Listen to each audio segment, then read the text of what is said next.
Allora do il benvenuto a tutti per chi secondo appuntamento di infile, chi sapesse che chi stanno al C di capimigliore il momento difficile, drammatico che stiamo vivendo, alla luce di che sono stati, di che generazioni che sono state prima di noi, per capire, come dice il titolo, a che punto è la gnut sentinelle. Io non faccio preambolo, voi dome visaus che un relatore, il professor Gianfranco Ellero, non può essere presente per motivi di salute. E però noi abbiamo un storico di razze, anche dall'associazione dei colonos, che è il nostro direttore scientifico per infine, il professor Angelo Floramo. E sta anche queste serate, questi incontri, è stata una sua idea, è facile che lui al sepi di vedi rubis interessanti come sempre, no, di dinus e per sorprendernos anche. Allora Angelo, grazie da tua generosità. E naturalmente ringrazio anche che l'altro relatore, Riccardo Cecovini, che è un storico, ricercatore, insegnante. Dopo verrà magari presentata anche dalla nostra moderatrice di voi, Chiara Delfina Comand, che vi voglio invitare intanto perché vi voglio di investire sui giovani, metto in gioco che è la tua prima esperienza come moderatrice, e anche sulle femmine e sui giovani, separati anche a una storia personale che è attinente al tema di voi, ma credo che non si dirà. Allora, buone ascolte e buona condivisione a tutti di chi si conoscenze e riflessioni di Usnu.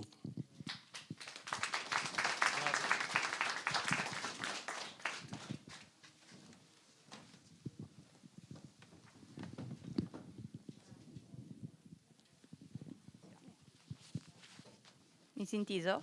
Sì? Bene, mandi a tutti, uschiacchiare un po' per furlan e un po' per tagliare, perché sono un po' emozionata. Intanto grazie per essere di qui con noi e grazie a Federico che mi ha invitato. Ho sconti anche dal mio progetto che hai fatto l'anno passato, che si chiama Crevaduris.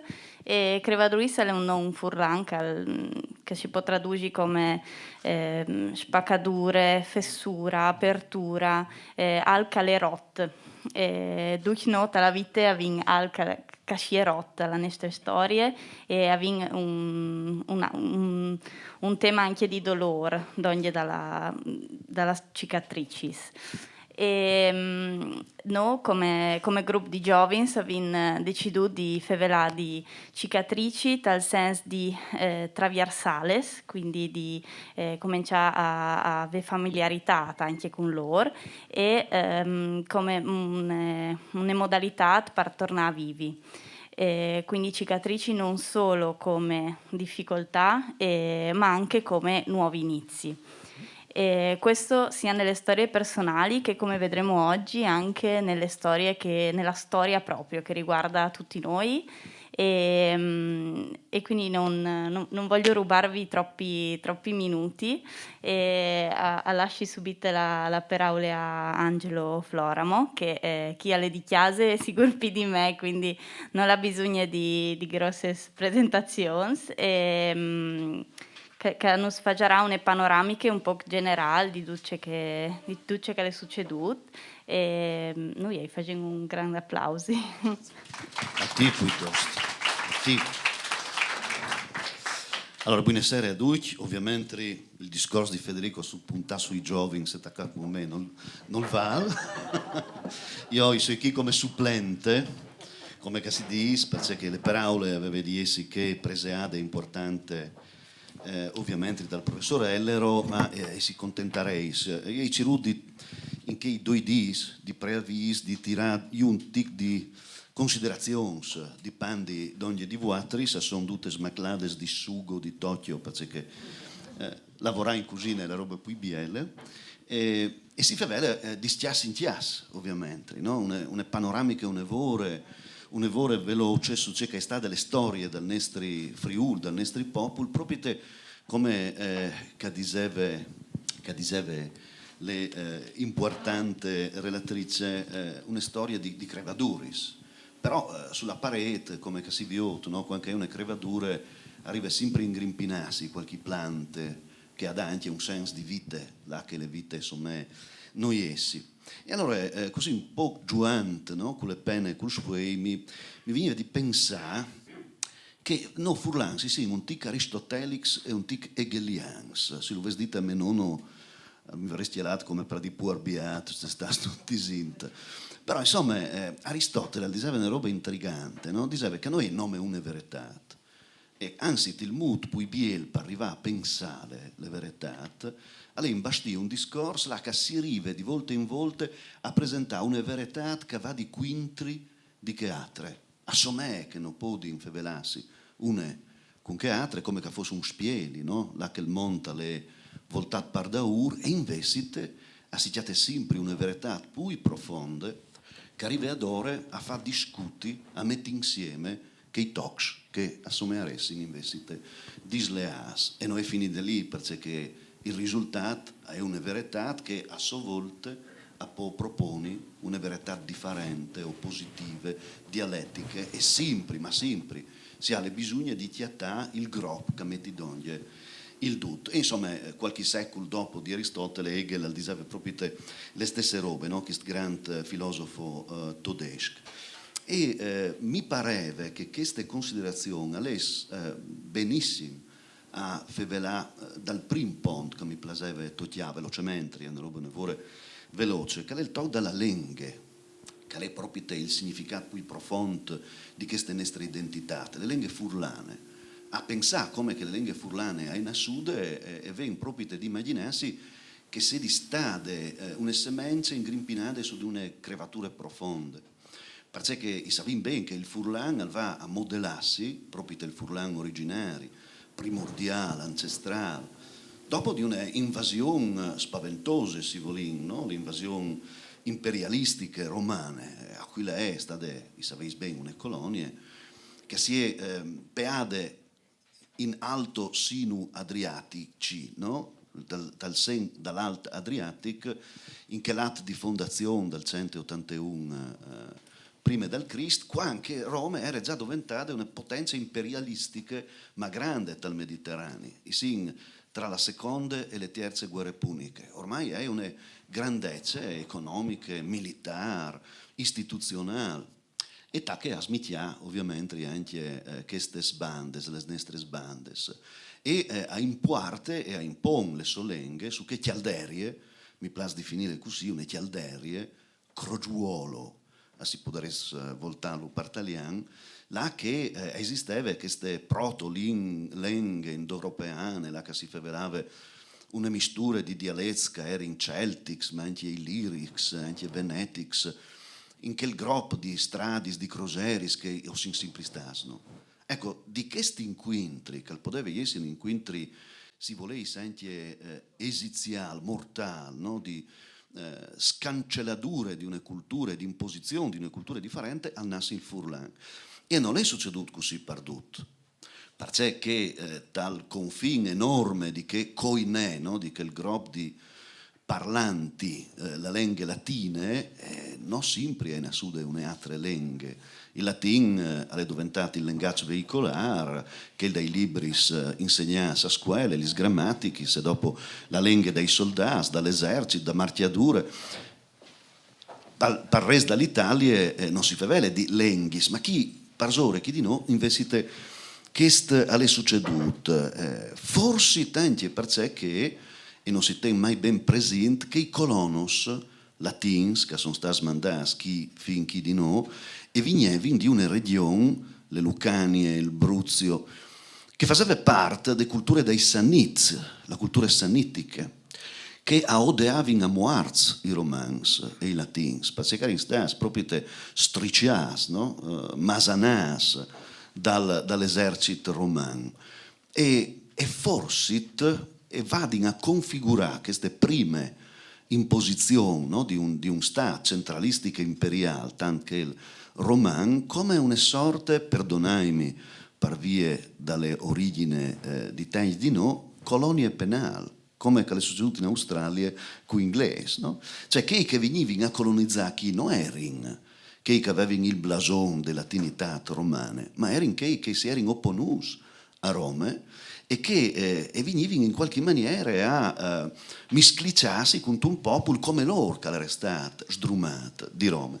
E questi incontri lo sappiamo bene, insomma, è stato un incontro imagante, perché che lingue che vengono fuori di quel sostrato è una lingua forte, fatta di simboli, di significati profondi, là che le culture diventano memorie, le memorie diventano tradizioni, e nie come le lingue arriva ad ora avere una forza che va anche ma poi in davanti e poi sotto dalle lidris, perché le lingue tu puoi imparare, tu puoi tramandare, tu puoi anche fare scoppiare dentro dalle bocce, no? Sbrissare sui lavris, e diventa le lingue di Tomari, tu vai a tetale col lat che ti dà Tomari e quindi diventa una lingua mari. E allora questo latin, ma tramato di sanitic di Lucan, parsore di questo dialetto norecan, alpin, celtic, al dovente un furlan, un proto-furlan, disinlo così.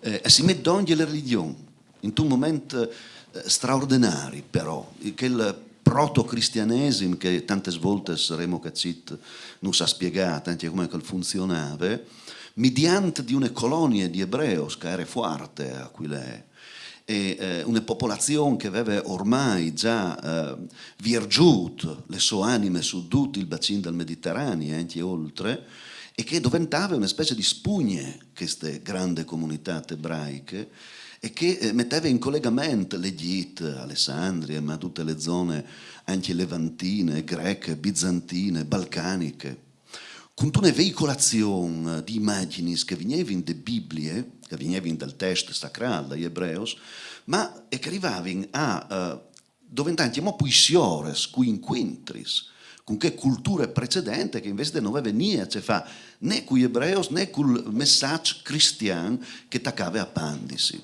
ma un messaggio cristiano un'evore poco centralizzato. Questo è anche interessante.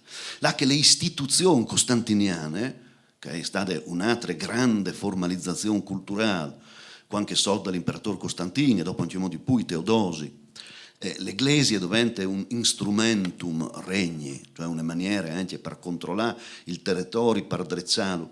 E invece chi di noi, queste screvature, espandin una maniera differente di crodi e anche di preà in una lingua ecclesiale che non è propite il latin clerical, tanto che Geronim, quando arriva fin su, Geronim, il pre-Belline dei Sietims, no? Che ha voltato le Bibbie sulle volgade bellissime per aule, no? Traducint che il linguaggio straordinariamente elegante, ma pieno di culture alessandrine, dagli ebreos di Alessandria, in un latin, che però era un latin vivaroso, era un latin che chiappava spieli dagli stabadis anche, no? Dalla popolazioni che facevano parte di queste novità che venivano definite ecclesia, o ecclesia per dire col greco, no? Comunità. E San Jeronimo, che era anche lui un provinciale, quindi un che viveva sugli screvaduris della geografia, perché veniva dai territori illirici, probabilmente un piccolo borg tra le Croazie di Vue e le Ungherie di Vue, al capite chi a qui lei e nos dà una descrizione meravigliosa in un latin vivaroso, bellissimo, che non è quel di Ciceron e non è neanche quel dal Pape, dalla sbielezza, dagli feminis di questi bandis, no? Al dis che sono feminis intriganti, che hanno i voi profonds, che hanno gli chase neris, e so di che chase è un lusore incredibile tra i voi, e hanno gli sgiambis lunghi, cui sandui di color rosso, che va intorseasi, via per, sì, insomma, per presi un sant, disin che aveva un volo intrigante anche, no? Per il femminile, no? Disin per arrivare ad ore al femminile. Ma al dis che le int di chi ha una specialità che non si arriva a sdrumare gli enfri di questa dimensione ecclesiale e fevele anche le liturgie un latin che vengono definito rusticus, no? i studi di Pre Gilberto non sono dopo immagat col senso della rusticitas, però se i lais dal museo paleocristian di Aquilea, i chiatais segnai biellissims di queste rusticitas, è una tabula copta, una taule piccinine, una sorta di fier di chiaval, no? Con 12 picciules busutis, no? 12 cerclis, che memoren i appuestui, e che era la mensa in cena domini, cioè una specie di platut che veniva portato chiase per chiase, là che le int e faceva comunità. E Geronimo dis, queste rusticitas, questo latin rustic, periferic, che non è il latin dalla mestre che a voi di inscuelà, ma è proprio un alc di ibrido, podin dire, no? Di miscliciat, di interseat, al sta a rappresentare una popolazione che ha la soffuarce proprio tal senso della familiarità. Al dis proprio così Geronimo, al clame famiglia, la communitas, che val pui che no la ecclesia. E forse te dà il segnale, andiamo pui fuart dal significato di iglesie, che noi le strutture gerarchiche costantiniane, che si poe parsore della struttura romane, che col new verbum cristian hanno fas atri che replica le fuarce dal fil dalle spade delle legioni romane, ma in una dimensione culturale e religiosa. No, alle aldi differenti, alle al che va a sticciare un'identità profonda, che si pe dalla prima comunità che noi chiatin, che è la famè. E Geronimo al dis che in quel senso rustic famulus al dovente un elemento che non è poi il servidor latin. Il famulus Christi non è poi il servus, come che resta dopo dall'Eglise istituzionale, no? Il servus di Dio. Tanto che il Papa no, si fregiava di questo elemento servus servorum Dei, c'è grande ipocrisia. Un servo dai servidors dal Christ, con gli sponpunsinis di veluta, no? Gli anei che sbarlussighin di aur. No, famulus vuol dire famei, venastai colono. Un che coltive c'è le vigne dal Signore. E serarai con questa immagine di chi ha poco. A lei il contadin dall'Eglesie, cal fevele un sermo rusticus e cal crot, che le tiere, sedi une tiere mari, che il Christ al po di iesi perfette sostituzioni di quel Dionisos, che dà le ebbrezze, che ti immaghe con che sentimento anche, no? Di chiocche mistiche e che ti ha le case al mur, peat, in croce, sull'arbor vite che è il vignal. E al mur e al torne a vivi Dionisos, dopo 3 dis. E rispetto all'Apollon, no? Alle razionalità di San Paoli, chi investite si pe una fede differente, che è una fede profonda, che è proprio dalle tiere. E queste sensazioni mi piace, perché proprio dall'inquintri, dal squintri, dall'inquintri, arriva ad ora a profilarsi un'identità plurale, strambe, periferiche ovviamente, là che le semenze e darà un frutto interessante anche, no? Un butul di rose profumate, interessante. Chi la tiatin come dinamiche proprio, forte su tutte le storie, anche alla fine dell'impero. Non mi soffermi sulla spiet barbaric, perché sarà proprio un degli elementi dal discorso che fasarin con Giampaolo Gri, col professor Gri, proprio di chi ha una settimana, ma nome su di un degli elementi, sì, pensate ai Longobars, nome loro. C'è che i barbars fasi non le distruggi, non è un balbettà, una lingua che noi le lingue latine, ma è un ciri, e massimamente i Longobars, une nuove grammatiche che permette di fondare una coscienza che non era prima, ma che torna a essi, proprio in queste contrapposizioni che si fa discorso, che si fa fevele, e quindi per aule, e anche a volte lingue, anche a volte memorie, anche a volte possibilità di capire chi sin, di dulachi vignin, quale che è le utopie di chi volin doventà. E il discorso dei Longobars è interessante, perché i Longobars si definiscono come arimanni, venastai oms libars, non servidors. i servi e tornin con le idee imperialistiche di Carlo il Grande, con l'imperi, sacro romano impero di Carlo, che alla voglia di globalizzare, alla voglia di chiatà una forma per trasformare tutte le differenze che l'imperi altiate in un alc calcedi omogeneo o globalizzante, come chi può dare di noi. I Longobards resistono così tanto che resistono anche addirittura alla normalizzazione ecclesiastica. Carlo il Grande introduce il rituale gregoriano e lui chiatai si induce i confini dell'impero. Chi no? Perché i Longobards sono acefali. Non nel senso che non hanno il chiaf, ma nel senso che non hanno un imperatore e hanno un'etiere che è policentriche. Ha il ducato del Friuli, ma è anche quel di Spoleta, quel di Benevento.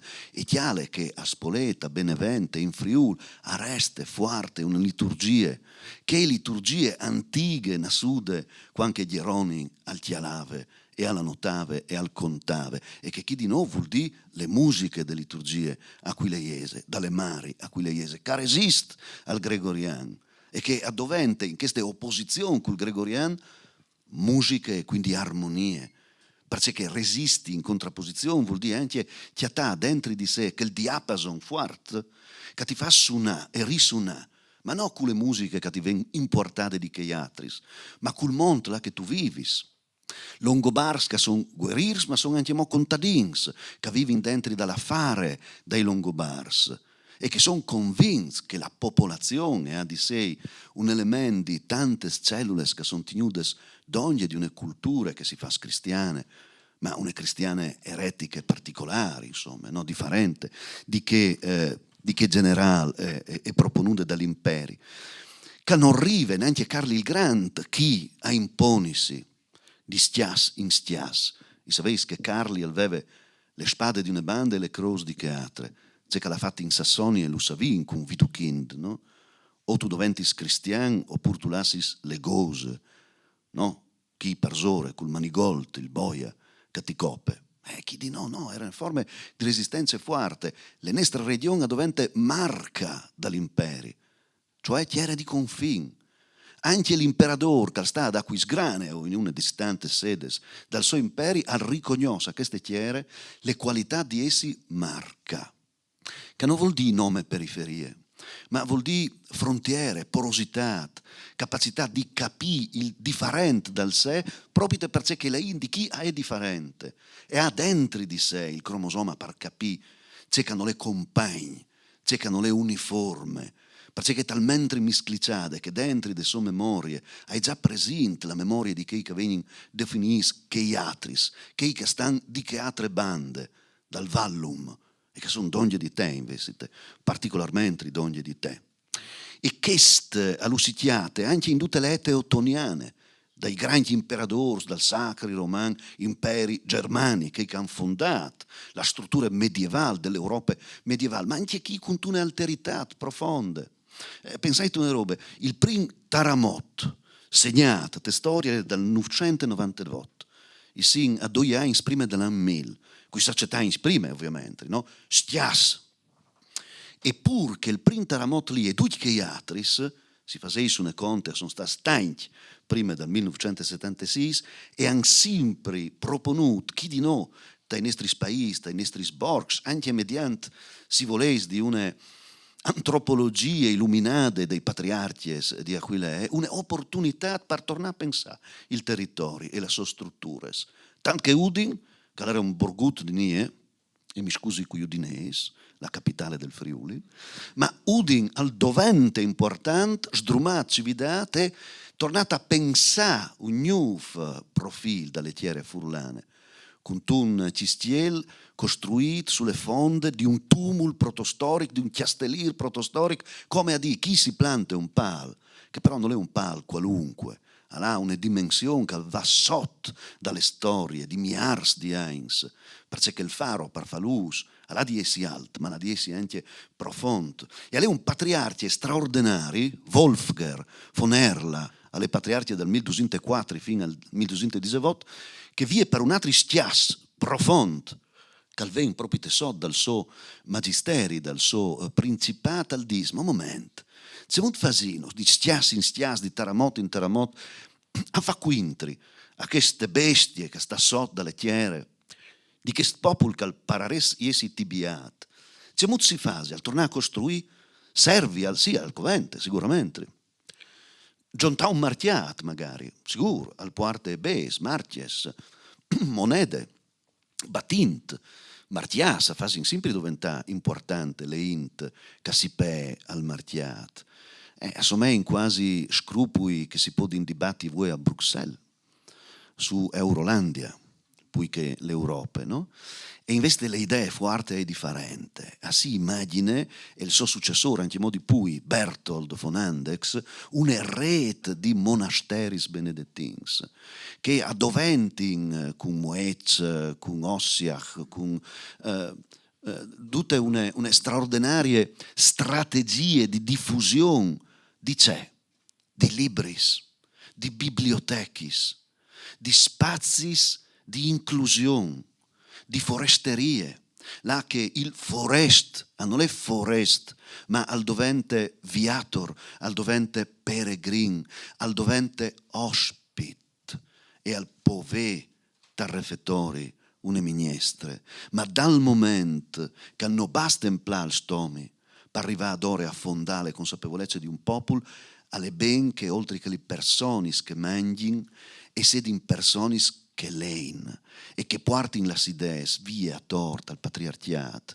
e queste biblioteche, queste ete medievali, diventeranno le recipe più intriganti e più interessanti di ogni stias possibile e immaginabile. E voi via di corse, saltando ovviamente, perché le smaglis di Tokyo mi impedissero di avere una topografia corretta, dice che si arriva a lei.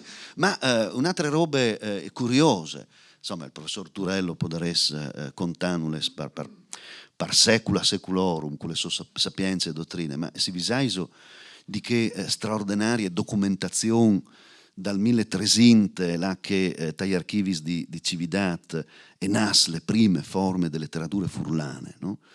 Il Bielo Dumblo e il Piruz Miodozzo, che eseguissi un stile che alle pies di Dante, scusami, di vince le bra, no Dante per un anno, onde non si può neanche più, non si deve neanche più agglottilu, ma insomma non è tanto Dante che l'ha fatto Damp, guardante, grandioso, ma l'è Petrarca.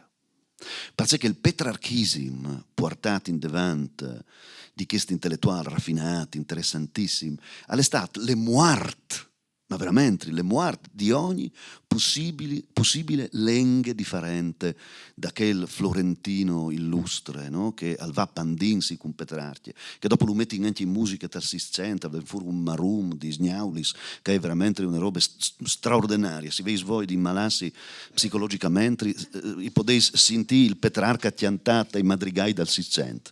Veramente è un antidepressivo eccezionale, cioè che morís lì proprio e la depressione è passa. Ma in tune forme completamente antipetrarchiste, che il nodar, che resta diciamo anonime, che ha cividata il chiappe note di queste dos bielissimes espressions che chiantin l'amor, ma lo fa in tune maniere profondamente furlane, perché a parte il Dumblo, che è bellissimo, che è arcaica, che è straordinario, ma anche lui al dis che non sarà mai le pore dal passar, dagli uccei, che mi impedis di semenà il mio panì. Al vuol dire che alle poete, alle nodar, ma là davanti a voi, une sapienze contadine, forte, che ti dis che se tu hai spore dagli uccei e dagli spassari, se non tu semenis il tuo panì, non tu mangis.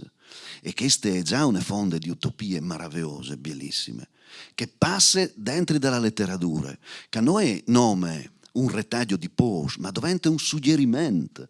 E se le scuole avevano le possibilità di tornare a fare proprie queste bellezze, queste intuizioni, cioè che scrivi poesie alle come semenare un chiamp e non tu lo fai nome per te o per emplà il toglato, il granar, ma tu lo fai per dare di mangiare al chiaf di che vignaran e magari tu non tu gioldi il pan che loro faranno con che farine, ma non importa, tu hai contribuito a semenarlo, allora sì, le crisi del Tresinte, come che vengono spiegate a scuole, mediante di queste due liricutis e potresti essere interessante. E dopo, insomma, stias in stias, Vignesie, dos robes, nome dos robes,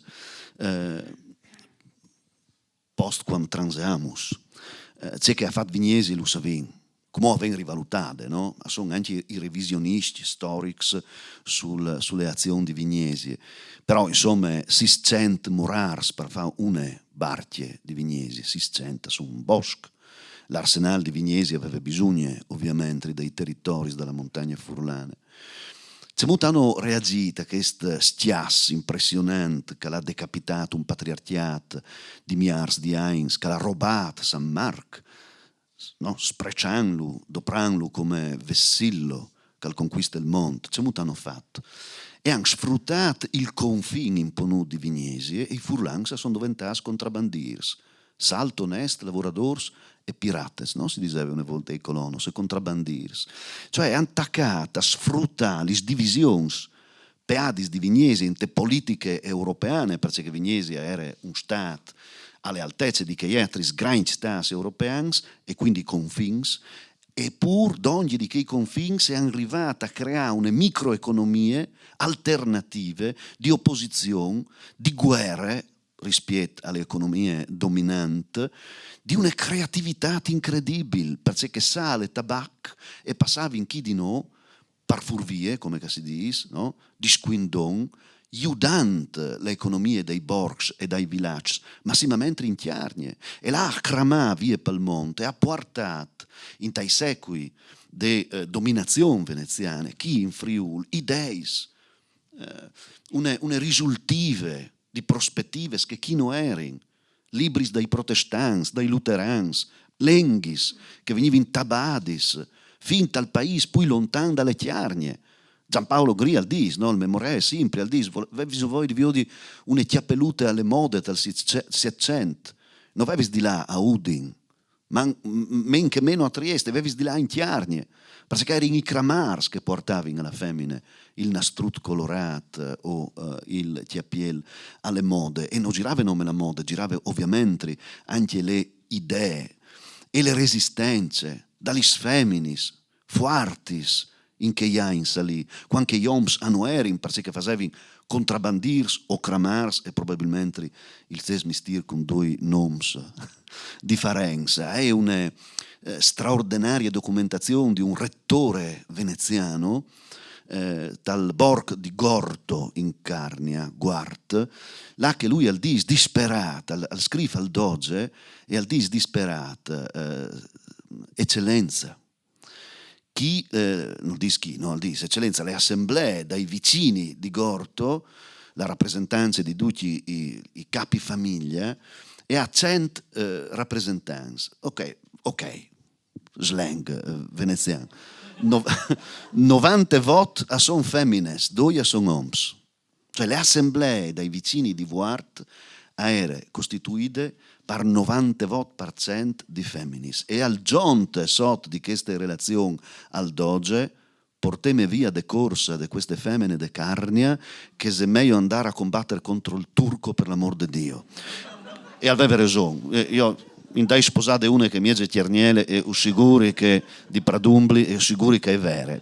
Miege già aval tutte le situazioni. Quindi una forme oppositive ma creative fortissime. Insomma, c'è che il secolo breve, il Novecento, la portata di stias in stias, non è bisogno di memorialu.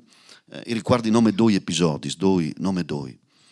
1944 il Friuli all'entre dall'Adriatische Kunsterland, dal dovente Terzo Reich, e lo si screa in ottobre, perché questo avviene dopo il voto di settembre, non pier tempo il nazifascismo per farci che l'ha fatto, si screa con l'istituzionalizzazione delle risiere a Trieste, la risiera di San Sabba. Chiam di stermini, anche se qualcuno anche mo all'Udinè. Quando succedeva che robe chi in Chiarnie si fondava una repubblica partigiana. Là che per prime volte dal paese Italia gli femmini si hanno votato. Probabilmente erano no, la successione di che 90 voti che gestivano le assemblee di Vuart, ma hanno votato prima dal 46. Petiat che i libri di storia hanno le conti in queste verità forti e hanno votato perché sapevano di avere il diritto di avere voce su di una tiere che loro difendevano d'ogni dei loro oms, insieme con i loro oms, di una tiere che urdava di mangiare a loro, ai loro vecchios e ai figli.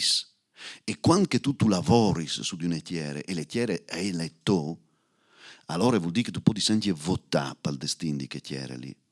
E quando dal 1 maggio del 45 abbiamo una bellissime fotografie entri i battaglioni partigiani a Udin in quel piazzale che di che volte si chiama Piazzale 1 Maggio, i compagni partigiani che forse avevano anche in mente il patriarchiato, ma non che il di Aquilè, ma il patriarchiato, nel senso che il parone alle lompe, le femmine a tas, e avevano domandato al CLN di non fare sfilare le femmine, perché se no qualcuno avrebbe sempre potuto pensare che le lotte partigiane potevano essere una roba di femmine, quindi facilmente riportate in davanti. C'è là le fotografie. I vedeis che le prime a marciare e a sfilare sono tutte femmine, con tanti di parabellum, di fusil, di zaino, di stivalette, di cotule, sono loro. Anche mo pardì, alle un stias che si può risolvere con un aspetto forte, identitario, di capacità di coltivare le utopie. C'è che l'està dopo dall'89, no? Le grandi trasformazioni del mondo, il polmon, alla dite un pape polacco, un polmon sclav che torna a respirare ogni dal polmon latino. Beh, insomma, forse noi ieri già usato a farlo di mias di eins. Non è stata una sorpresa. Forse è stata una maniera per tornare a conoscere una parte delle nostre storie che avevano chialchiato, perché a Cracovia, a Lubiana, a Lublin, a Praga, ieri in passato, non come pellegrini, ma come cittadini, come lavoratori. E quindi, ecco, due che elementi mi fanno concludere con questa immagine. Stavi pensando, no, Federico, ma si potrebbe pensare, fare un seminario, professor Turello, su un'epistemologia dalle storie, no? Zygmunt Bauman alfevelava di società liquida. Ecco, probabilmente ieri proprio lì davanti, qui liquidi, donde del Tokyo, e dite, ma società liquida, interessante, cultura liquida, no? È vero, ha ragione Bauman, no? Le aghe, arreste aghe, qualunque forme tu das, no? Perché non ha forme, nel senso che ha tutte le forme già dentro di te. Tu la metti queste bottiglie e ti apre le forme delle bottiglie, tu la metti alle tazze e le forme della tazza, te le damigliane, te le flaschette. Io ho pensato, migliore il vin dalle aghe. Perché il vin si comporta come le aghe, no? Al chiappe le forme che in qualche maniera si crot di dai al vin, ma il vin resta vin, a prescindere dalla forma. E c'è paragon pui biel esal tra culture e vin. Perché il vin che al chiappe che forme, ha le lidris di quel vignal che fevelavi in prime. All'estate supat di un etiere che dà il sapore a quel vin e nome a quel vin. E se tu sei un intenditore, tu sai di dulà quel vin, che il vignal, che il vin, ha quel sapore di muscoli, di rose, di viole, di rosade, di giulugne, ha il sapore di che tiere. Ecco, io pensi che il sdrumà le culture ogni tanto, il sdrumà che faresti anche ben di mancul, di velo, ma ogni tanto produce un vin importante, magari un tic gerbut, magari calza un tic di legno, ma le nestri. E arriva ad ore a svantà, a peassi, a inchioccarsi anche di bellezza con quel vin, vuol dire arrivare al di là del stias, per affermarci che sin, voi, memoreanci che sin stas, ma in onore di chi che vegneranno e che forse non hanno un cognome furlan, forse non hanno neanche la piel pitturade come i furlans di una volta, ma sono furlans, perché stanno diventando furlans in queste sciagure umanitarie fatte di confins e di torrettes e di figli spinasi, io credo che il nostro ruolo di Furlans, a sediché di fa onore alle storie passate, dimostra al mondo che davanti a queste stiasche, se di pandemie, che se di guerre, che se di confini, alle che tu Furlan, tu puoi diventare con le braure di un che arriva a supà miliardi di anni di culture e arriva a fare esplodere come una costellazione, non per noi, ma per tutti i popoli dalle tiere. Grazie, e scusatemi. Grazie.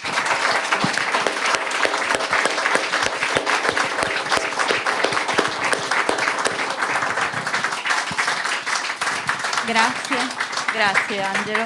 Hai proprio una ricchezza, vedi chi con noi. Tu mi hai lasciato un sacco di domande.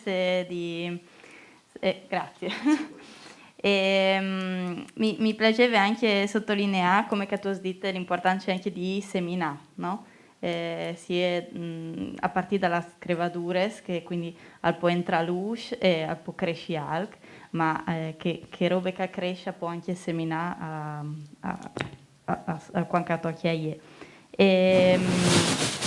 Per seminare sicuro l'importante è anche a che fa con i giovani.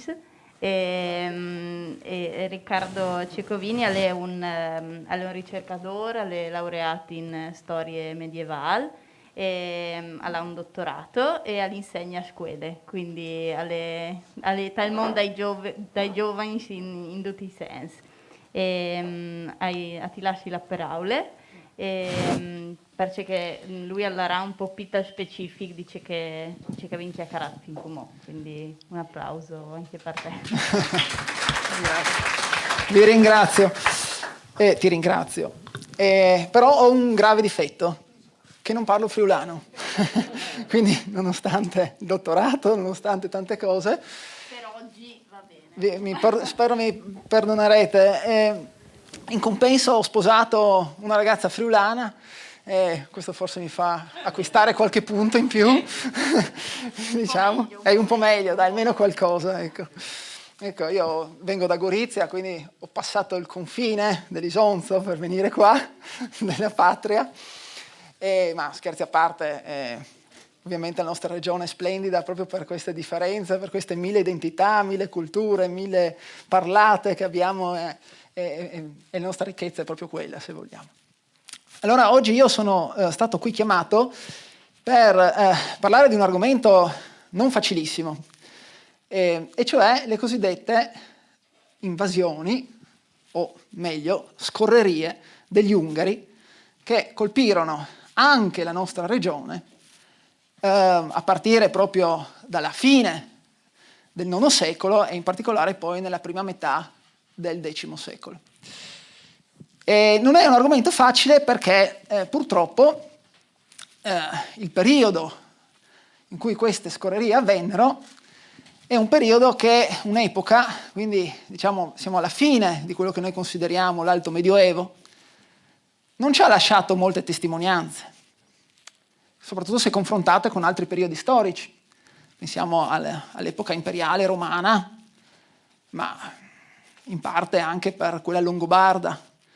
Man mano passano i secoli e ci avviciniamo al nono, al decimo, le fonti si riducono, sia le fonti letterarie se vogliamo, quindi le fonti primarie, ma anche e soprattutto un'altra tipologia di fonte che gli studiosi, soprattutto di alto medioevo come me, utilizzano, cioè la fonte archeologica.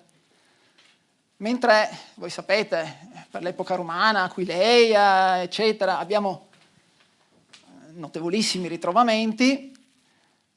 Questi ritrovamenti sono in qualche maniera ancora abbondanti per l'epoca longobarda, anche se limitati soprattutto al contesto funerario. Con il IX secolo le fonti archeologiche quasi scompaiono, diventano molto, molto rare.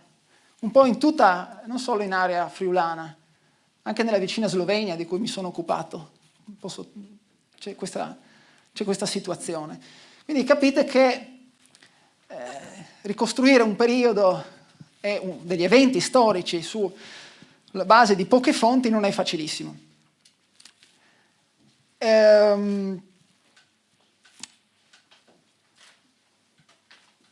Ecco, detto questo, noi possiamo iniziare a capire chi erano questi ungari, intanto. Gli ungari erano un popolo che in origine era stanziato nelle steppe dell'Asia, addirittura quindi oltre gli Urali, e che poi iniziò una lenta migrazione verso ovest fino a stabilirsi nel bacino del Basso Don, o tra il Basso Don e il Basso Volga, quindi spingersi ancora più a ovest, attraversare il bacino del Dnieper, che forse sapete è il più importante fiume dell'Ucraina, passa per Kiev, e poi raggiungere l'Europa orientale in quello che è l'area dei Carpazi. Siamo ormai appunto nei secoli altomedievali, quelli che noi consideriamo altomedievali, tanto per intenderci. E entrano in contatto con l'impero bizantino, ma il momento di svolta proprio è costituito da 2 anni, tra l'894 e l'896. In quel momento loro riescono a invadere e a conquistare la Pannonia, la pianura pannonica, che era stata secoli prima provincia romana. Siamo nel medio corso del Danubio, in quella che oggi di fatto è più o meno l'Ungheria, e quindi si avvicinano proprio al cuore, al centro dell'Europa. Da quel momento in poi, per l'Europa centrale, praticamente, anzi si può dire per tutta l'Europa, ad esclusione della Scandinavia e delle isole britanniche, iniziano 60 anni di terrore, di devastazioni, di incursioni continue. Se ne contano almeno 45 grandi incursioni, poi dipende dal conteggio, ogni storico conta in base alle varie fonti che ha a disposizione, ma insomma decine di incursioni. E queste incursioni colpiscono anche l'Italia. Siamo appunto nell'896, pensate, la prima incursione è già dell'899, soltanto 3 anni dopo il loro stanziamento in Pannonia. Ci meravigliamo di questo? Ma fino a un certo punto. Perché? Perché il Friuli aveva all'epoca, se vogliamo, la sfortuna di trovarsi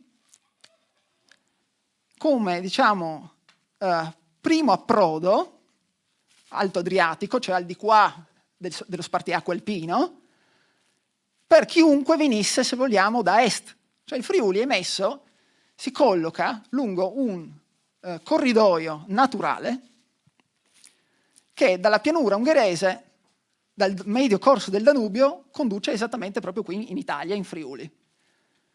Avete sentito parlare forse anche oggigiorno del corridoio 5. Oggi viene vista quasi come, anzi si spera come un'opportunità.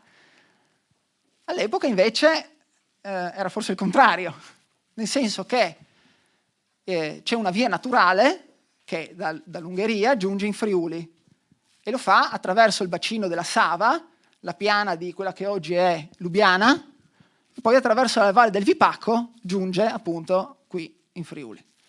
Era l'antica via dell'Ambra, forse l'avrete sentita parlare, già in epoca, nell'età del ferro, che poi gli fu data una struttura, fu organizzata dai Romani in età imperiale e che costituiva una via importantissima per collegare il centro politico, almeno fino a un certo punto, fino a un certo periodo dell'impero romano d'Occidente, cioè l'Italia, Roma, con il limes danubiano, quindi con i confini dell'impero sul Danubio. Questa è una via molto molto importante, che solamente, se vogliamo dire,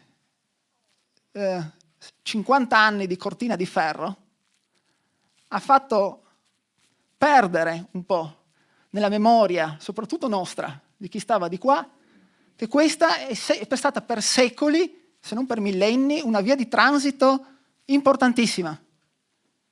Adesso forse i tempi sono maturi per tornarla a vedere come un'opportunità. Allora, dicevo, entrarono di là, per questa via. Come lo sappiamo? Beh, lo sappiamo intanto perché da lì passarono praticamente tutte le grandi invasioni, le prime invasioni, quelle dei cosiddetti popoli barbarici, passatemi il termine. Entrarono i Goti di Alarico, gli Ostrogoti di Teodorico, ancora prima gli Unni di Attila, poi i Longobardi, e poi arrivarono gli Ungari, a distanza di qualche secolo. Quindi una via naturale, possiamo dire. E come sappiamo poi che effettivamente passarono proprio di qua? Perché ci viene in aiuto una disciplina, cioè la toponomastica, che è stata molto utilizzata, soprattutto dalla storiografia del Novecento, dagli storici del Novecento, e che oggi noi però abbiamo imparato a prendere un po' con le pinze, se vogliamo. Dopo vi dirò perché.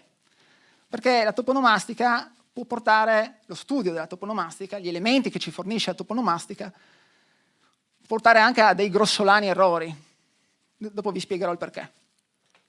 Comunque, abbiamo tutta una serie di toponimi che dalla valle del Vipacco fino a, diciamo così, che attraverso la media pianura friulana e soprattutto poi nel pordenonese, nel sacilese, verso Treviso, fanno riferimenti alla presenza degli Ungari.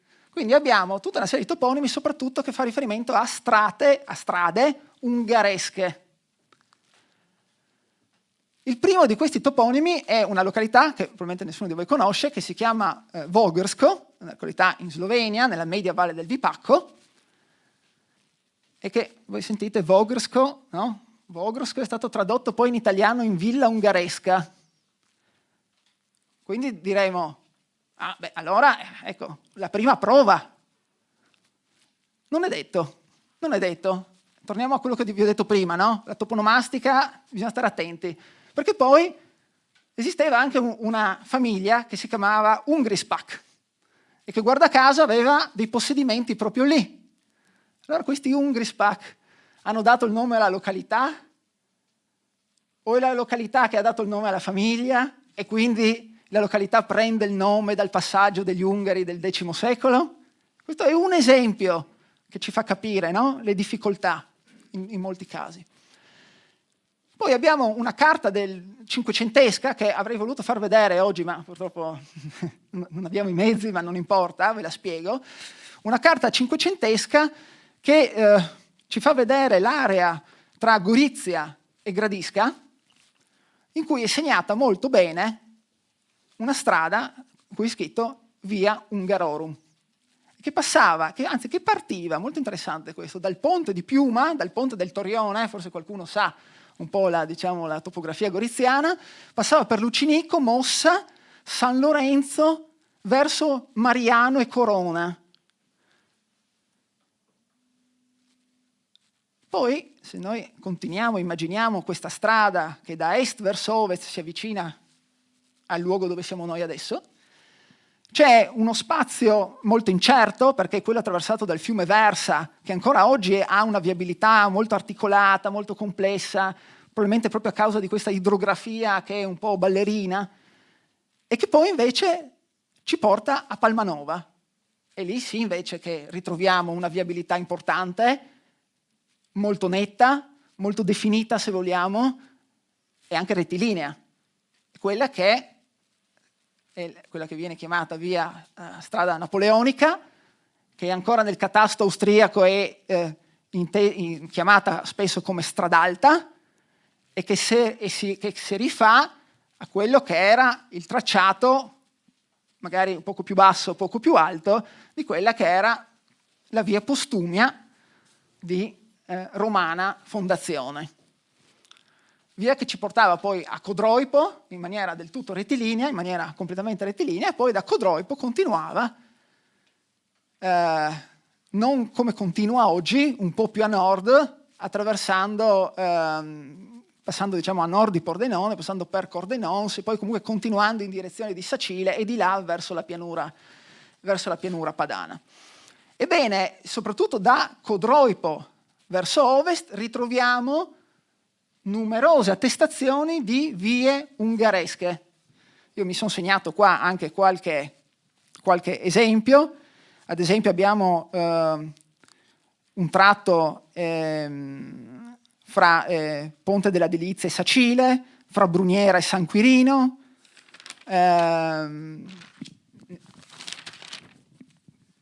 Ecco, ne abbiamo diversi, ma insomma ce ne sono tante.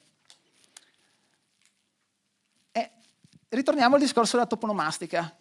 Quindi tutte queste segnalazioni di vie ungheresche sono dovute al fatto che nella memoria collettiva anche degli abitanti del posto era ancora rimasta in mente l'idea, cioè il ricordo di queste devastazioni terribili. Anche qua, forse sì e forse no. Perché? Perché se noi andiamo a leggere le fonti, altre fonti, soprattutto di epoca basso medievale, ci accorgiamo che nel 1319 un esercito di ungheresi e slavi, sotto il comando del conte di Gorizia, muove verso Padova passando per Sacile. Quindi un esercito di ungheresi ormai, non più di ungari, di ungheresi, al soldo del conte di Gorizia, completamente in un altro contesto, 4 secoli dopo. 1347, Lodovico, re d'Ungheria, visita il Friuli con un seguito di 500 cavalieri. Un evento sensazionale per l'epoca. Immaginatevi una comunità rurale della zona di Codroipo che si vede passare il seguito del re d'Ungheria con 500 cavalieri. Sicuramente se lo sarebbero ricordati per generazioni. E per dove passarono? No, per quella strada lì. Ah, via ungheresca allora. E via così. Ungheresi che, sempre militis, ungheresi che passano per Spilimbergo, 1372. Accampamento di ungheresi nel 1485 a Cordenons. Erano stati chiamati da dei fuoriusciti di Pordenone per motivi politici che cercavano poi di rientrare e chiamano un esercito ungherese al tempo di Mattia Corvino. Quindi, vedete, no? Quindi tutti questi nomi ci lasciano un po' così, disorientati. O meglio, abbiamo un'incertezza. Certo è vero il fatto che la napoleonica sia stata intesa nei decenni immediatamente successivi alle incursioni ungare, come strata Hungarorum, e che quindi gli ungari passarono proprio di qui, lo sappiamo comunque per certo perché abbiamo dei diplomi imperiali del X secolo che indicano questa strada con quel nome. Però la mia era una, precisazione anche di metodo. Bene, quindi abbiamo la toponomastica. Abbiamo fonti archeologiche? Cercherò di essere, sì. No, non ne abbiamo. Neanche una. In tutto il Friuli non abbiamo un ritrovamento che si rifà alla cultura magiara. Nemmeno uno. E anche in tutta Italia, che sappia io, sono, se non scarsissimi, quasi nulli. Mentre per la Slovenia il discorso è un po' diverso. Per la Slovenia abbiamo dei ritrovamenti sia in ambito funerario. Scusi, la Gran Betataria Sì. è una pianta che cresce nei magrebini del Meduna e cresce lì e solo nella puzza ungherese. Quindi... Sì, questo non lo sapevo, è interessante, assolutamente. Il mio discorso era... rotondo che fa fiori bianchi verso aprile. Interessante, sarebbe da approfondire questo aspetto. E, dicevo, in Slovenia abbiamo invece qualche ritrovamento in ambito funerario e anche alcune bardature di cavallo, qualche parti di equipaggiamento di cavaliere, ma c'è anche da dire che in Slovenia la ricerca archeologica è più avanti rispetto a noi, quindi le loro ricerche sono molto più, almeno a mio parere, sono state più intense e più anche diffuse sul territorio, e anche e soprattutto per un periodo che da noi è stato poco indagato. E dicevo, torniamo un attimo indietro. Allora, prima invasione 899, enorme esercito, entra in Friuli devasta sicuramente tutta questa zona. Abbiamo poche fonti indirette, ma possiamo dire che devasta. Azione di rapina. Si spingono fino al Brenta. Chi interviene per fermarlo? Per fermarli? Re Berengario. Berengario I, marchese del Friuli, era riuscito da una decina d'anni a prendere il titolo regio in Italia, ma era un re debole. Era un re debole che poi diventerà anche imperatore, da lì a pochi anni. Però è un titolo più formale che effettivo. È un re che deve continuamente lottare contro schieramenti avversari, schieramenti formati dalle più importanti famiglie aristocratiche italiane e non solo di quell'epoca. Fatto sta che riesce a convocare un esercito, a radunare un forte esercito, si dice 15.000 uomini, e si scontra con gli Ungari al Brenta, la battaglia del Brenta. È una sconfitta disastrosa per Berengario e da quel momento gli Ungari hanno un anno di tempo per continuare a razziare tutto il nord Italia. È una catastrofe, sicuramente. Le fonti sono tutte concordi su questo.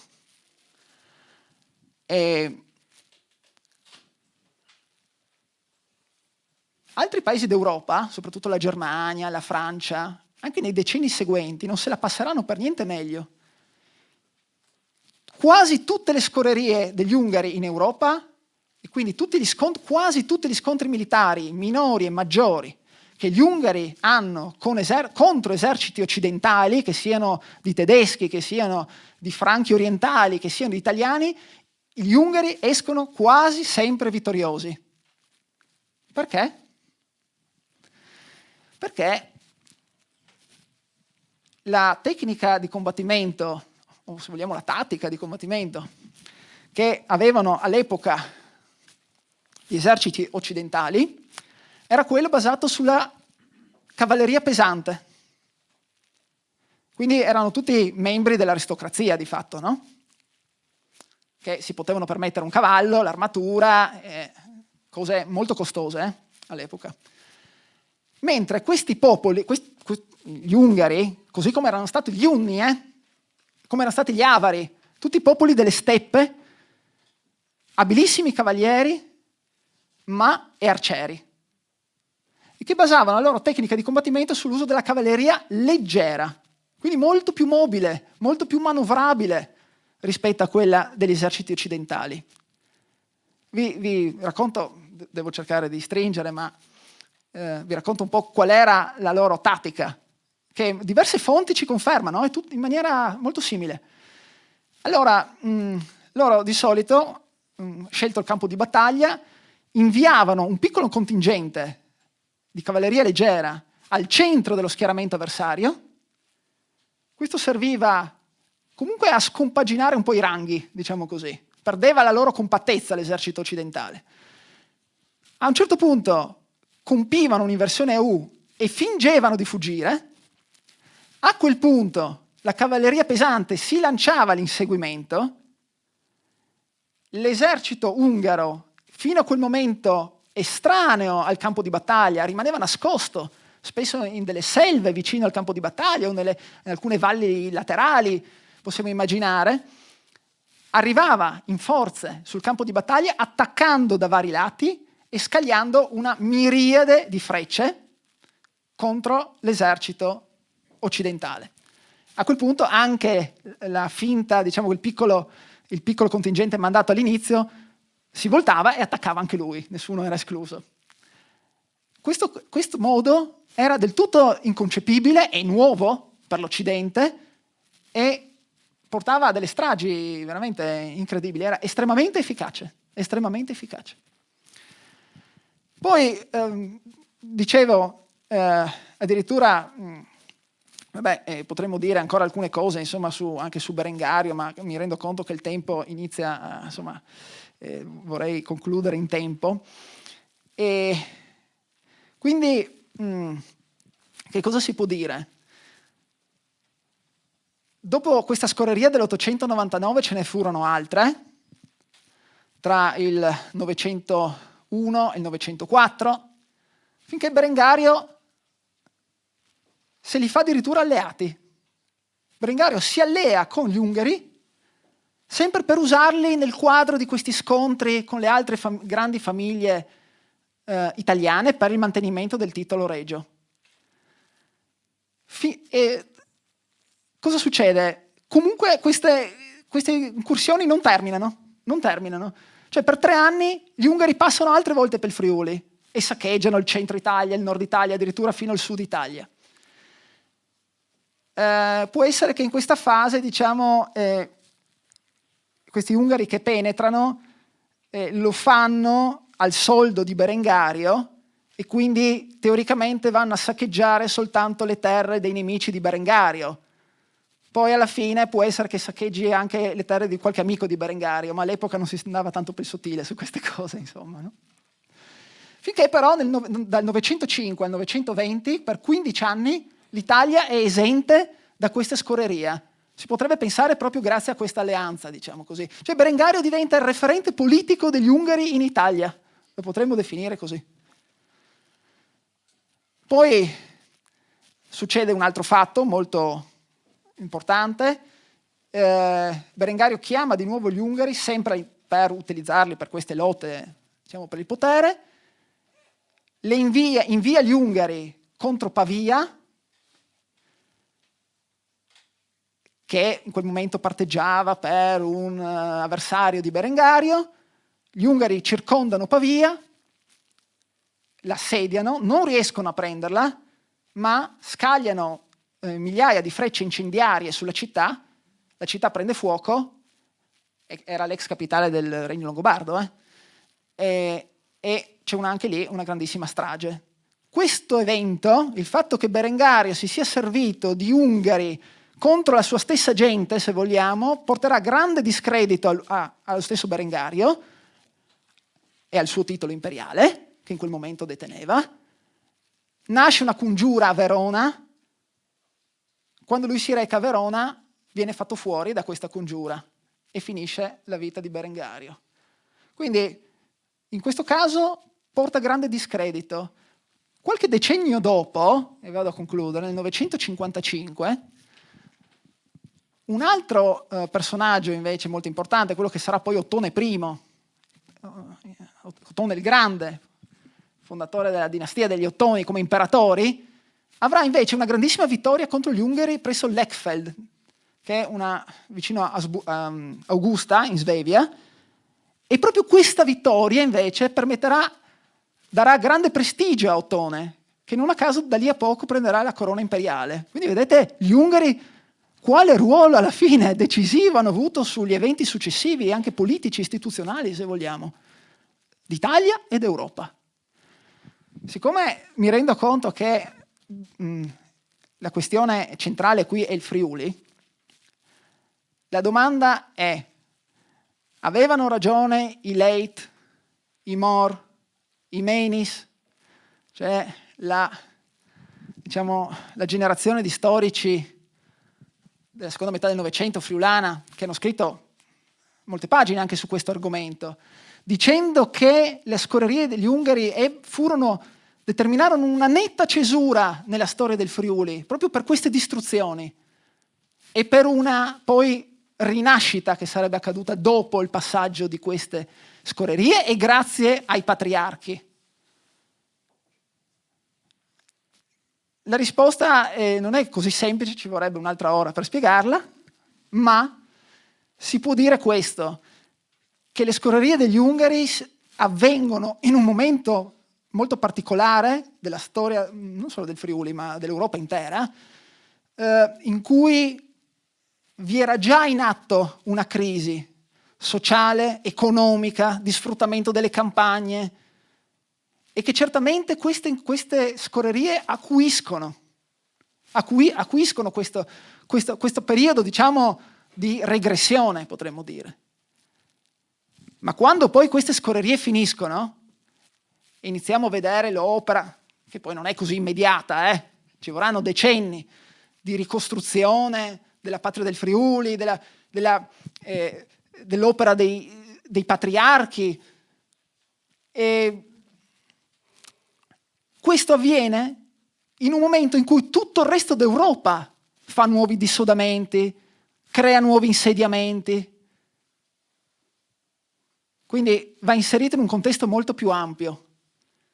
In questo poi si inserisce anche l'altra questione molto famosa, posso dire, del fatto del ripopolamento slavo, che proprio in questa zona, secondo sempre la storiografia tradizionale, sarebbe avvenuto in seguito alle scorrerie ungare proprio per ripopolare questi territori.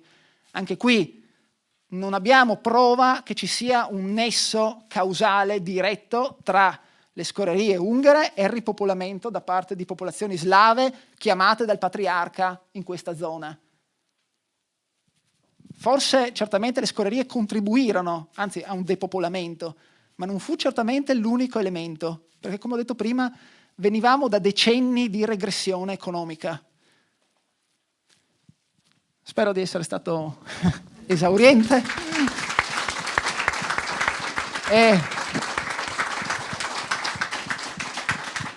Vi ringrazio, è un argomento piuttosto complesso, bisognerebbe considerare ancora altri elementi. Io purtroppo il tempo è quello che è e ho dovuto probabilmente sintetizzare. Spero che qualche passaggio magari era forse un po' difficile, ma spero di essere stato chiaro. Ecco. Chiarissimo. Grazie. Grazie mille. Sicuramente degli studenti molto fortunati, quindi grazie.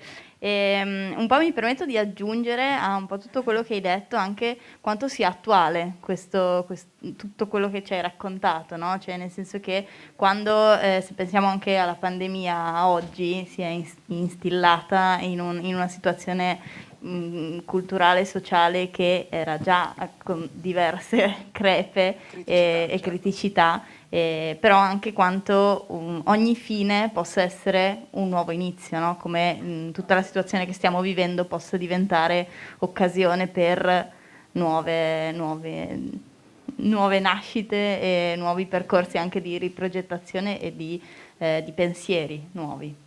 Direi che abbiamo ancora qualche minuto prima che Federico ci cacci tutti. Noi abbiamo parlato tanto, quindi se avete voglia di parlare voi, se avete dei pensieri, delle riflessioni da condividere, delle domande, direi che possiamo approfittare della presenza qua su questo palco loro. Non siate timidi, magari ne raccogliamo qualcuna e poi rispondiamo. Eccoci. Io cercherò di parlare urlando, allora, sono stati dove discorsi di un gruppo importante, per scienza, però io voglio fare una domanda a voi attuale, semplice. E se i partiti praticamente di prima agnostics, quindi cultura della posizione, Alessandria per la mare di Attilè, fino a Costantin, quindi si è veduta l'importanza di c'è che è stata la cultura mediterranea, patristica, latina, eccetera, greche, anche dai patriarcati, la formazione da primaria di Roma e Spieta che altri dopo si è arrivati a Nuzzen e riportato a spies attualissimi. Io vi voglio fare questa domanda, cioè mi troverei di sapere un po' di lui, dice che si vede sulla televisione con molto, si vede sui giornali, riferito a Friuli, non Furlans. E sapete che si sta a passare? Che si sta marginali rispetto a una posizione di un certo periodo storico, ma centrali in altri periodi. Si sta in una posizione topografica, geografica, dei passaggi come la via dell'Ambra, ma anche la via dei cereali, per i dei Carpazi, per passare in Pacciuiano, i Castiglieri, Modena, di Colonia, tutte queste vie.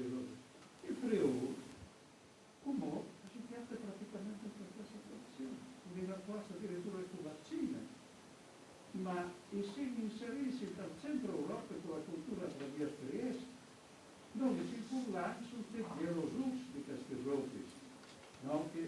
forse siamo abituati a essere isolati ma centrali, quindi c'è una mentalità duale, ecco.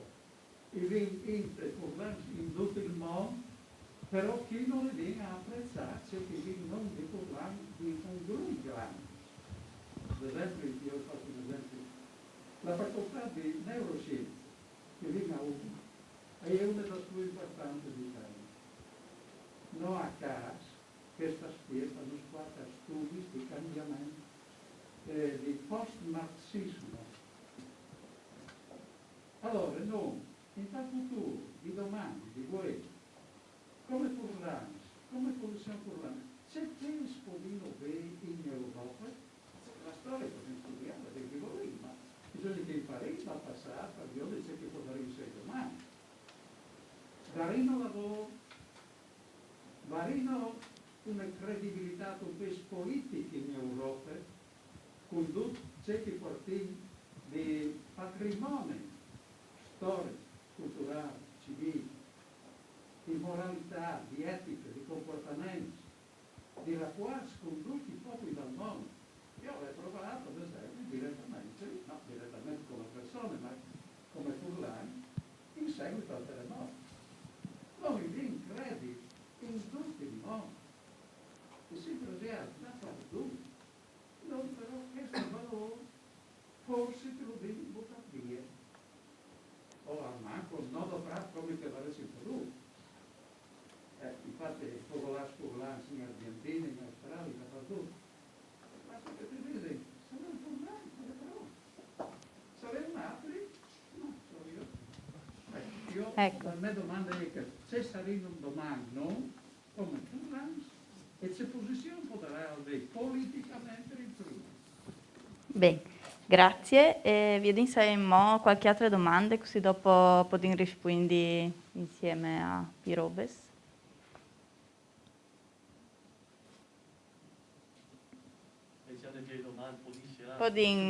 Ok. Di prospettiva, ai pensi, Va bene. mandino ai due relatori, no? Perché a qualche ora. Bene, allora non sai sì. qui che... No, prego. Ecco, non litigate. No. Non andiamo a conclusione allora, ma non so, Riccardo. Sì, ma sicuramente La tua idea è interessante.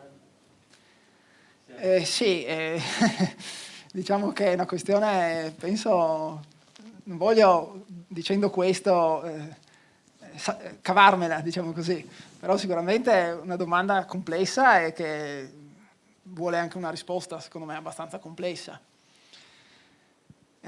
Sarebbe da fare un discorso anche qui abbastanza lungo, ma allora mi viene da pensare, siamo qua un po' marginali e allo stesso tempo centrali, ecco, forse partire da lì, è questo che mi ha colpito più di tutto di quello che ha detto, marginali e centrali allo stesso tempo, cosa molto interessante, ed è come, cosa può comportare questo? Ma dipende secondo me un po' dalla predisposizione che tutti noi abbiamo. Io personalmente, se dovessi vedere me stesso, la mia posizione all'interno della società, anche della cultura friulana, della cultura della nostra regione, che non voglio dire solo friulana, forse perché io sono di Gorizia, allora ho già un'altra prospettiva in qualche maniera, perché diciamo, la nostra storia è già leggermente diversa dalla vostra. Io mi sento assolutamente centrale, non io come io Riccardo Cecovini, io come essere umano, se vogliamo, come membro di una comunità, ecco, potrei dire. Non mi sento marginale a niente, anzi, centrale in Europa assolutamente, e ai valori che l'Europa rappresenta, di libertà, di emancipazione, di progresso culturale e anche filosofico, chiamiamolo come vogliamo. Io non vedo, al di là della burocrazia europea, che può essere una questione pesante, ma l'Europa ci ha salvato e l'Europa ci salva ancora adesso. Guai a guardare non vedo alcun motivo. Cioè, l'alternativa qual è? Facevo la domanda così, l'alternativa qual è? Senza la solidarietà tra i popoli, l'amicizia, l'accettazione dell'altro, dove andiamo? La storia ha già dimostrato che tutte le alternative hanno portato solo che sciagure e brutte cose, io credo, no? Questo è il mio pensiero. Insomma, dopo con Sangoi fasin i cons, perché al stice Boris, sempre dopo al squenta. No, anfossino sempre sì, di prospettive di sticcia così. Ma io non vorrei così ereticalo, però prima di tutto pensi che purtroppo viene una classe politica disastrosa in Friuli e in Italia. Una classe politica che non è alle altezze di sfide, perché come noi avremo veramente bisogno di politics che hanno una profondità culturale e umana che io purtroppo non vi ho. Anche le ultime pietose dimostrazioni in un Parlamento che Mussolini diceva che voleva trasformarlo nel bivacco dei suoi manipoli, mi pare che non si sta bisogno di Mussolini per dare prove di come un Parlamento può essere trasformato veramente in un carnevale prima della Quaresima e che sta fa male. Come Parlamento Furlan mi pare che le percentuali di Furlans che sono sentati dal Parlamento Furlan è alte. Sono le maggioranze di Furlans che sono lì in regione e mi pare che è cricche un tic, no? È scricciule e manca forse che prospettive che diceva il professor Cecovini prima di tornare a pensare che diceva anche Sangoi ovviamente te sono proposte penge di considerazione. Bisogna tornare a pensare a queste specificità che è in estre che non scompete di miliardi di Heinz e che può veramente essi può avere come una prospettiva interessante, ma bisogna avere il coraggio. Bisogna avere il coraggio di scombattere. Io agli anni 90 insegnavi a Tarvis. Ieri anche poi giovane del professor Cecovini. Ieri non avevi quasi neanche le barbe. Io mi visi che ogni sabato Tarvis, ogni sabato, e non era era appena colato il muro. Ogni sabato a una si chiappava il treno con la classe quinte, che erano poi magas, e si lava a Lubiana, si lava a Vienna, si lava a Praga, e si visitava in mostre, si conosceva si discuteva dalla sostaria, dalle sbirrerie, con gli intellettuali che stavano dalla sostaria con le e i studenti di che valade lì avevano il furlan, avevano il sloveno, avevano il tedesco, e quindi avevano proprio te bocce le possibilità di favelare, e si tornava giusto in tempo il lunis per la scuola, si arrivava a 6:30 col treno di 6:30 per la scuola, e era un laboratorio straordinario. Allora, perché non si può dire al poi fa, prima di tutto perché hanno llevato il treno, ma anche che vuol dire che manca le prospettive, no? Che prospettive che si favelava prima.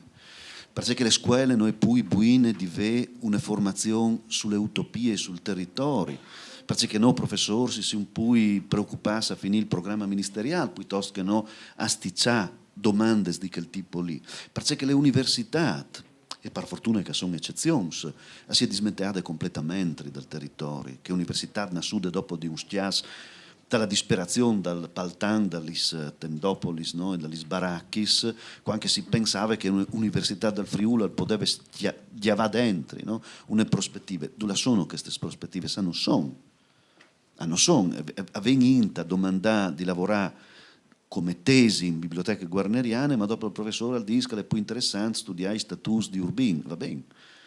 Ma allora bisognerebbe veramente che si tornasse a avere, secondo me, una forza oppositiva, là che le consultazioni, la voce degli intellettuali che non esiste in pui, stanno ben ai salons letterari, invece di tornare a stare con le int. Tal picciolo come non per fare Cicero per domo sua, però insomma una realtà come queste, che stanno di fuori, no? Che vengono dentro, che hanno il gusto di confrontarsi, di discutere, è già una vierte, una primavera. Cioè, vuol dire che comunque il ramac dentro ha le linfe, però bisogna crodi, e per crodi che può di menà butti, però bisogna inrabbiarsi. Ecco, non si inrabbia poi. E i vini invece di inrabbiarsi. Sono rivoluzioni che si può fare, non con tirate di clap, però con le voci, con l'intelligenza. Io credo che questo è il momento giusto. Hai venuto devastata un garorum. Hai presente, ora è presente la vastata Ungarorum, però si può fare tanto, no? In che dimensione di crodi veramente che non si in periferie, ma si veramente il centro di una realtà di tanti colori, che poi essi paradigmatiche, non per il futuro del nostro ma veramente per il sistema Europa in generale. Però bisogna arrabbiarsi e tornare a far sentire le voci, anche se al dà fastidi, anche se al sticce, ma insomma... alle il nostro destino e di che avvegneranno. Si perde in che occasione chi, altro che bastata Ungarorum, mostrata Ungarorum, dove il pan di Spagna. Sì. Beh, grazie. Allora di tutte le robe sicura ci porti in chiesa di Veccoraio ogni dì. Federico, tu vuoi presentare la prossima settimana? Già fatto a questo. Allora facciamo un applauso. Grazie, allora, tanto Chiara, no? Bravissime, bravissime. Anche questo lavoro appuntamento, fatica si starà, domenica stai vedendo una settimana. Mandi. Ciao, Mandi.